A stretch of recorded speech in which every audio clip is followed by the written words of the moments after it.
3 Yohanes pasal yang pertama, saudara yang kasih, aku berdoa semoga engkau baik-baik dan sehat-sehat saja dalam segala sesuatu, sama seperti jiwamu baik-baik saja. Setiap kali saya bacakan ayat ini merupakan doa saya buat semua kita.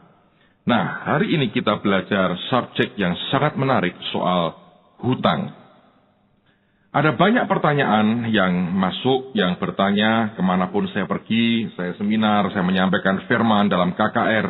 Orang bertanya, Pak, bolehkah kita berhutang? Apa yang salah dengan hutang, Pak? Bukankah wajar kalau kita dagang, kita berhutang? Mengapa tidak boleh hutang, Pak? Apakah kita boleh berhutang? Itulah pertanyaan yang berkali-kali saya dengar. Tapi kemudian, sekian waktu kemudian, pertanyaan dari orang yang sama berubah. Mereka bertanya, bagaimana Pak caranya supaya saya bisa lepas dari hutang ini? Nah, lihat apa yang diingini sekian waktu yang lalu, setelah beberapa saat mereka ingin lepas. Ingin sebetulnya saya berkata, ya berhutang lagi. Sudah Pak, hutang berhutang, terus berhutang terus. Akhirnya tidak bisa bayar. Nah, tapi tetap bagaimanapun, di mana-mana orang bertanya, apakah boleh saya berhutang? Apa salahnya saya berhutang? Nah, saya mau berikan jawaban pada hari ini, bahwa pertanyaan itu sendiri sudah salah. Pertanyaan yang berkata, bolehkah saya berhutang? Apa yang membuat saya tidak boleh berhutang? Apa keberatannya orang berhutang? Itu pertanyaan yang salah. Pertanyaan yang salah tidak pernah bisa diharapkan jawaban yang benar. Kalau dicoba dijawab, akan terus terjadi perbantahan. Sebab alur pikirnya sudah salah.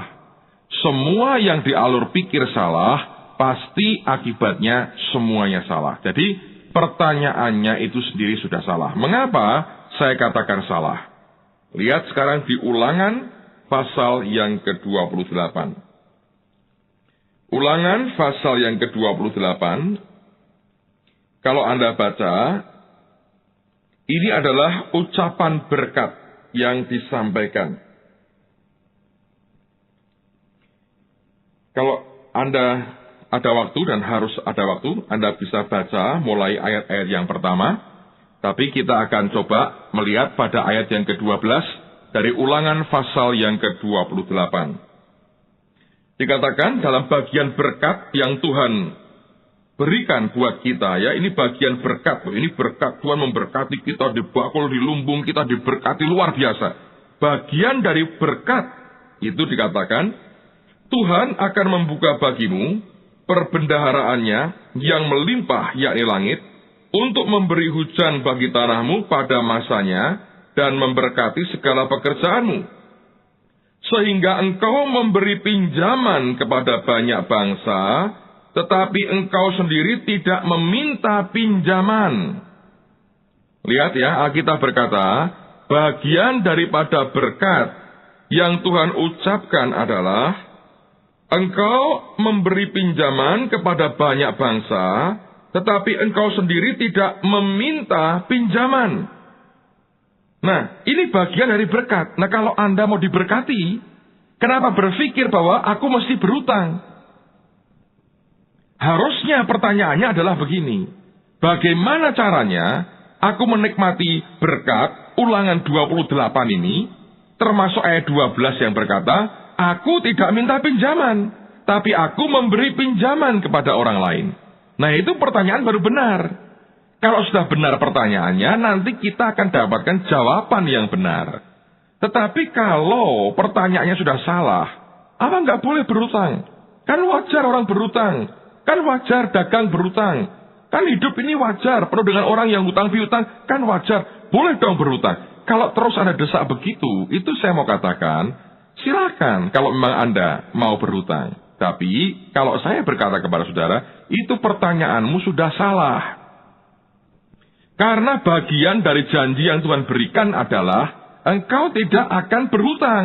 Engkau memberi pinjaman dan tidak minta pinjaman. Nah, sekarang kita akan coba lihat. Apa sih kerugian orang yang berhutang? Ya, sehingga sebetulnya kalau ini yang Anda kejar, ini merupakan cita-citamu, saya bisa berhutang. Aku rasa itu bukan hal yang bagus. Negara kita ini suka hutang, tiap tahun kita hutang. Apakah menimbulkan kemakmuran hutang itu? Tidak. Kemakmuran yang ada itu semu, palsu. Nah, tapi lihat, sekarang apa kerugian dari orang-orang yang pernah berhutang? Lihat di Amsal lagi, pasal yang ke-22. Amsal, pasal yang ke-22. Saya akan bacakan akan ayat ini. Amsal 22. Lihat pada ayat yang ke-7. Amsal 22, ayat yang ke-7. Orang kaya menguasai orang miskin. Yang berhutang menjadi budak dari yang menghutangi. Jadi kalau Anda ini berhutang, saudara menempatkan dirimu jadi budaknya orang yang menghutangi. Oh tidak Pak, selama ini tidak. Itu tanpa engkau rasa, iya. Karena sebetulnya hidupmu tidak bebas. Orang berhutang tidak akan merdeka. Alkitab berkata, engkau jadi budak orang yang menghutangi. Dan ketika engkau jadi budak, budak itu apa artinya? Orang yang sudah tidak punya kebebasan lagi. Orang yang tidak punya hak-haknya lagi. Seperti orang dilucuti, ditelanjangi sebetulnya. Lihat berapa banyak orang ditagih debt collector, dimaki-maki, diancam, tanpa bisa berbuat apa-apa. Di depan keluarganya, istrinya menangis, anaknya menangis, lihat papahnya, diancam, dibentak-bentak orang, dipermalukan begitu rupa, tanpa bisa berbuat apapun. Bukankah itu budak? Nah, Alkitab berkata, yang berhutang menjadi budak dari yang menghutangi. Jadi kalau Anda berkata, apa tidak boleh saya ini berhutang? Artinya engkau berkata, apa tidak boleh saya jadi budak? Apa tidak boleh saya kehilangan hak saya? Apa tidak boleh saya dilucuti, dihina orang? Loh, kalau itu memang kemauannya, ya silahkan. Tapi saya rasa, orang ngejar pertanyaan, apa tidak boleh saya berhutang? Sebab dia ingin segera mendapatkan sesuatu yang mungkin sekarang secara normalnya belum bisa dia dapatkan. Dia ingin mempercepat proses mendapatkan akan harta itu. Nah, saya berkata, lebih baik saudara, lihat aja apa yang firman Tuhan katakan. Tetap saya berkata, orang yang berhutang jadi budak orang yang menghutangi. Nah, lihat lagi, 2 Raja-Raja pasal yang ke-6. Ada sebuah kisah yang menarik di sini. Dalam perjanjian lama, dalam kitab 2 Raja-Raja pasal yang ke-6. Saya rasa Anda pernah membacakan kisah ini. Saya akan membaca 2 Raja-Raja 6. Lihat pada ayat yang pertama. Saya bacakan supaya konteksnya Anda dan saya bisa memahaminya. Dikatakan, pada suatu hari berkatalah rombongan Nabi kepada Elisa, cobalah lihat, tempat tinggal kami di daerah dekatmu ini adalah terlalu sesak bagi kami. Baiklah kami pergi ke sungai Yordan dan masing-masing mengambil 1 balok dari sana supaya kami membuat tempat tinggal untuk kami. Jawab Elisa, pergilah. Lalu berkatalah seorang, silahkan ikutlah dengan hamba-hambamu ini. Jawabnya, baik, aku akan ikut. Maka ikutlah ia dengan mereka. Setelah mereka sampai di sungai Yordan, mereka pun menebang pohon-pohon. Dan terjadilah ketika seorang sedang menumbangkan sebatang pohon, jatuhlah mata kapaknya ke dalam air. Lalu berteriak-teriaklah ia, wahai tuanku, itu barang pinjaman. Tetapi berkatalah abdi Allah, kemana jatuhnya? Lalu orang itu menunjukkan tempat itu kepadanya. Kemudian Elisa memotong sepotong kayu, lalu dilemparkannya ke sana, maka timbullah kapak itu dibuatnya. Lalu katanya, ambillah. Orang itu mengulurkan tangannya dan mengambilnya. Lihat bahwa orang kalau pinjam sesuatu itu punya tanggung jawab mengembalikan. Nah, ada kalanya pengembaliannya tidak seperti yang diharapkan. Perhitungannya meleset. Dia pinjam mata kapak milik orang lain. Ketika terjatuh masuk sungai dia teriak, wahai tuanku. Atau celaka tuanku, itu barang pinjaman. Apa sih enaknya kita pinjam? Kalau kemudian kalkulasi kita, perhitungan kita meleset, dan kita harus tetap membayar. Nah, Nabi ini tidak bisa lagi, mesti apa yang dia buat? Dia teriak, itu barang pinjaman. Barang pinjaman, kalau tidak bisa kembali, akibatnya bisa panjang dalam kehidupan kita. Berapa banyak orang yang kena bunga berbunga. Dan akhirnya hidupnya diabdikan hanya untuk membayar hutang, ludes semua kekayaannya. Dan akhirnya semua yang dia coba capai selama ini sia-sia. Biarkan kita lepas dari ketamaan. Biarkan juga kita lepas dari hawa nafsu, ketergesaan untuk segera dapat untung besar, segera dapat uang gede. Aku mesti pinjam, aku perlu modal, aku perlu ini, aku perlu itu. Nah, saya berkata, kalau sudah dikuasai hawa nafsu yang luar biasa, bahaya. Karena satu kali ketika engkau ternyata salah hitung, dan di mana-mana terjadi seperti ini salah hitung, apa akibatnya? Kita harus berkata, celaka, itu barang pinjaman. Saya bersaksi pada saudara, kami gereja pernah mengalami akan kesalahan. Pada waktu kami beli gedung yang sekarang kami tempati ini di Pondok Hasanuddin di Permata Hijau, kami utang dengan bank. Ya, saya tidak menyalahkan banknya karena bank kan tinggal menerima akan permintaan kita.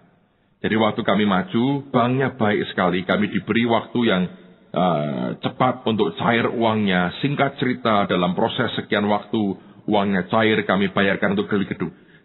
Belakangan saya sadar bahwa itu kesalahan, dan kemudian kami buat beberapa hal yang parah dalam hidup kami, dalam pengertian cara ngelolanya dan sebagainya, dan sebetulnya sikap hati yang tidak benar, yang paling utama yang membuat akhirnya berkat Tuhan itu tidak mengalir secara yang semestinya kami harapkan. Satu hari, sungguh-sungguh terjadi saudara sekalian, kami sering mengalami yang namanya overdraft, terlambat membayar, tidak perlu membayar, bunga menumpuk, dimasukkan ke pokok lagi dan sebagainya. Saya lupa detail ceritanya, tapi sampai titik paling berat dalam 6 bulan, kami bahkan tidak bisa membayar bunga sama sekali. Satu hari, setelah 6 bulan, bunga tidak dibayar sama sekali. Pihak bank tentu karena itu adalah hak mereka datang ke kami, dan mereka mulai menagih. Mereka sopan sekali. Satu hari saya masih ingat, seseorang telepon saya dan berkata, "Pak, minta maaf, kami mau tanya, kira-kira apakah gereja bisa membayar akan hutangnya?" Saudara, saya mau katakan kepada Anda, kalau hari ini engkau sedang dikejar-kejar hutangmu itu, saya berkata jujur, saya ini pernah merasakan itu. Bukan sebagai hutang pribadi, tapi sebagai gembala sidang di gereja ini. Saya pernah merasakan rasanya, tertekannya, stresnya, tekanannya, pressure-nya, luar biasa. Dan sejak itu saya bilang, aku tidak akan berbuat akan perbuatan yang sama. Nah, apa yang terjadi saudara? Pada waktu itu dia tanya, apakah kira-kira gereja bisa melunasi akan hutangnya? Saya tidak punya pilihan lain, kecuali optimis berkata, oh bisa. Lalu kemudian orangnya kan sudah pengalaman. Semua orang kalau ditanya pasti akan berkata begitu. Dia ajukan pertanyaan kedua, yang saya tidak tahu bagaimana terjadinya, sehingga jawaban saya pun terus terang ngawur. Dia bertanya, kalau begitu caranya bagaimana Pak? Dan di situ saya tidak bisa jawab sebetulnya. Dan dia berkata, Pak, kalau tidak bisa, terpaksa akan kami lelang. Anda bisa bayangkan sebuah gereja dilelang. Kami pernah buat kesalahan yang paling besar sebelum kami menikmati titik breakthrough dalam hal keuangan sampai hari ini. Penjebolan itu hanya luar biasa. Sehingga kalau Anda ikuti apa yang saya sampaikan dalam sekian minggu terakhir ini, mestinya Anda akan belajar banyak, karena itu firman kehidupan yang luar biasa. Saya bicara bukan sekedar teori, saya sampaikan kebenaran dari kehidupan kami dan pengalaman dengan Tuhan dan apa yang Alkitab ajarkan. Nah, pada waktu itulah sebagai muncul tanggung jawabnya, saya berkata, baik, beri saya waktu 2 minggu. Kalau dalam 2 minggu, saya akan berikan kata akhirnya. Dan saya berkata, kalau memang kami tidak bisa, silahkan lelang gereja ini. Saya bisa bayangkan kalau gereja dilelang. Dan orangnya senang, dia berkata, Pak, terima kasih kalau 2 minggu kami mau tunggu. Dan ketika tutup teleponnya, saya yang bengong, saya berkata, mungkin aku sudah gila ini. Harusnya aku minta waktu lebih lama. 6 bulan kami sudah berusaha dan tidak ada hasil. Bagaimana mungkin sekarang saya hanya minta waktu 2 minggu. Tapi saya bersaksi pada saudara, Tuhan itu luar biasa. Nanti kelak akan saya saksikan bagaimana Tuhan lepaskan kami. Saya tulis dalam sebuah buku kecil bebas dari jerat hutang. Kalau Anda ingin membacanya, Anda cek di toko buku, kami juga ada. Anda bisa cari itu dan akan jadi berkat luar biasa. Kami pernah mengalami betapa buruknya keadaan orang yang berhutang. Sungguh-sungguh perasaan jadi budak. Anda tidak bisa lagi punya harga diri apa-apa karena Anda orang yang berhutang. Jadi kalau Anda ngotot ingin berhutang, saya berkata, saya sudah pernah merasakan susah dan sengsaranya orang yang berhutang itu. Nah, lihat lagi di 2 Raja-Raja, sekarang pada pasal yang keempat. Lihat akan keadaan orang yang berhutang. Lihat ya, Nabi Elisa ini berurusan beberapa kali dengan keluarga dan orang-orang yang punya pinjaman. 2 Raja-Raja pasal yang keempat. Saya akan membaca dari ayat yang pertama. Inilah akibat orang yang berhutang. Salah seorang dari istri-istri para nabi mengadukan halnya kepada Elisa sambil berseru, "Hambamu suamiku sudah mati dan engkau ini tahu bahwa hambamu itu takut akan Tuhan. Tetapi sekarang penagih hutang sudah datang untuk mengambil kedua orang anakku menjadi budaknya." Jawab Elisa kepadanya, "Apakah yang dapat kuperbuat bagimu? Beritahukanlah kepadaku apa-apa yang kau punya di rumah." Berkatalah perempuan itu, "Hambamu ini tidak punya sesuatu apapun di rumah, kecuali sebuah buli-buli berisi minyak." Lalu berkatalah Elisa, "Pergilah, mintalah bejana-bejana dari luar, daripada segala tanggamu, bejana-bejana kosong, tapi janganlah terlalu sedikit. Kemudian masuklah, tutuplah pintu sesudah engkau dan anak-anakmu masuk, lalu tuanglah minyak itu ke dalam segala bejana. Mana yang penuh, angkatlah." Pergilah perempuan itu, daripadanya ditutupnyalah pintu sesudah ia dan anak-anaknya masuk, dan anak-anaknya mendekatkan bejana-bejana kepadanya, sedang ia terus menuang. Ketika bejana-bejana itu sudah penuh, berkatalah perempuan itu kepada anaknya, "Dekatkanlah kepadaku sebuah bejana lagi." Tapi jawab kepada ibunya, "Tidak ada lagi bejana." Maka berhentilah minyak itu mengalir. Kemudian pergilah perempuan itu, memberitahukannya kepada abdi Allah, dan orang ini berkata, "Pergilah, jualah minyak itu, bayarlah hutangmu, dan hiduplah dari lebihnya, engkau serta anak-anakmu." Lihat, begitu hutang tidak terbayar, langsung jadi budak, saudara sekalian. Ini gambaran perjanjian lama. So, saya berharap tidak ada lagi orang yang bertanya, "Boleh nggak saya hutang?" Permintaan itu mengajukan diri, sama halnya dengan mengajukan diri jadi budak orang lain.